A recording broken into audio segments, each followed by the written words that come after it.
কিছুদিন আগে আপনাদের জানিয়েছিলাম মুম্বাইয়ে সিরিয়াল ব্লাস্ট লোকাল ট্রেনে, সেখানে 189 জনের মৃত্যু হয়েছিল, তাতেও বেকসুর খালাস হয়ে গিয়েছিল 12 জন। আর এবার মালেগাঁওতে বিস্ফোরণেও বেকসুর খালাস। মালেগাঁওতে বিস্ফোরণে 6 জনের মৃত্যু হয়েছিল 2008-এ। মুম্বাইয়ের মালেগাঁওতে বিস্ফোরণে নিহত হয়েছিলেন 6 জন। মালেগাঁও বিস্ফোরণের মামলায় মূল অভিযুক্ত ছিলেন সাধ্বী প্রজ্ঞা। প্রজ্ঞার বিরুদ্ধে কোনো প্রমাণ মেলেনি বলে রায় কোর্টের। 4 তদন্তকারী সংস্থাকে তুলোধনা মুম্বাইয়ের এনআইএ বিশেষ আদালতের। উপযুক্ত তথ্য প্রমাণ জোগাড়ে ব্যর্থ এনআইএ। কোর্টের বিচারক বললেন, মহারাষ্ট্র এটিএস তথ্য প্রমাণ বিকৃত করেছে। 7 অভিযুক্তকেই অব্যাহতি মুম্বাই এনআইএ বিশেষ আদালতের।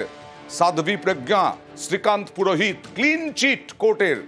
এনআইএ আদালতের নির্দেশকে চ্যালেঞ্জ করে বম্বে হাইকোর্টে মামলা করা হবে বলে জানালেন আইনজীবী।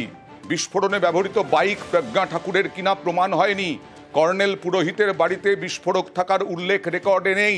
বিচারক জানালেন, সন্ত্রাসবাদীদের কোনো ধর্ম হয় না। তার পর্যবেক্ষণে নির্দেশে বেকসুর খালাস করতে গিয়ে নৈতিকতার বিচারে কাউকে অপরাধী বলা যায় না। खारिज कर दिया गया है जो पुरावे उन्होंने दाखिल किए थे, जो एक्यूज के अगेंस्ट में सफिशिएंट नहीं थे। आरडीएक्स नहीं मिला है, ऐसा डिक्लेयर किया गया। भोपाल और फरीदाबाद में नहीं हुई थी ये बात भी कही गई है। सभी की जो सेक्शन थी उसके सैंक्शंस को भी हटा दिया गया है। कौन से ही सेक्शन अनएप्लीकेबल, सिर्फ पॉलिटिकल नरेशन था और कुछ भी नहीं था। और जो का जो आतंकवाद का विषय था, ऐसा कोई विषय है नहीं। और कोर्ट ने आज साबित कर दिया है कि 17 साल के बाद कि ये कोई घटना इन लोगों से की गई नहीं है। 17 साल के प्रलंबित मुकदमे के अंत में आज अपना निर्णय सुनाया है। इसमें सारे अभियुक्तों को निर्दोष मुक्त पाया है। जो साध्वी प्रज्ञा सिंह ठाकुर की मोटरसाइकिल बताई गई थी, वो उनकी मोटरसाइकिल वे इस्तेमाल कर रही थी या उनकी थी, ऐसा कोई भी पुख्ता सबूत प्रोसिक्यूटिंग एजेंसी न्यायालय के सामने नहीं रख पाई है। जो इंश्योर्ड सर्टिफिकेट्स बनाए गए थे वो फर्जी बनाए गए थे, और वो फर्जी सर्टिफिकेट्स किसने और क्यों बनाए, इसके ऊपर मामले की जांच करने के लिए आदेशित किया है। उसी तरह से सुधाकर चतुर्वेदी जी के घर पर जो आरडीएक्स के झूठे और गलत पद्धति से ट्रेसेस प्लांट किए गए, उसके ऊपर भी तफ्तीश होनी चाहिए। ये भी निर्देश डीजी एटीएस को निर्देशित किया है।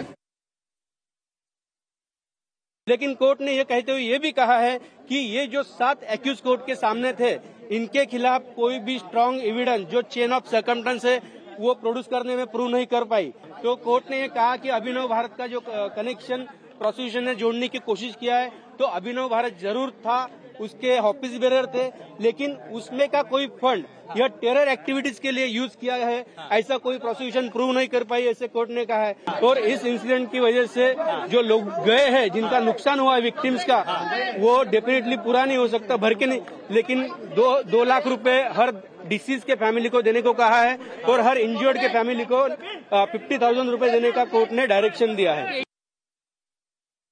17 साल का वनवास था जो आज समाप्त हुआ है। इस जो संघर्ष का के जो 17 साल थे, संघर्षों पे आज विजय का दिन है। आज हमने विजय प्राप्त की है, और ये किसी ने हमें खैरात में नहीं दी। हम इनोसेंट थे, हम बिल्कुल आरोपी नहीं थे, हमने ये सब नहीं किया था। इसलिए साध्वी जी और सारे मालेगांव ब्लास्ट के जो आरोपी थे, जो उन पे आरोप किया गया था, वो सारा आज समाप्त हो गया है। ये तो जो एजेंसी है उसका ही चूक है ना, तभी तो सब लोग छूट गए। कोर्ट ने तो सारा एविडेंस देखा, और कोर्ट ने अपना जो उनके सामने गवाही आई उसकी बुनियाद पे छोड़ा है सबको।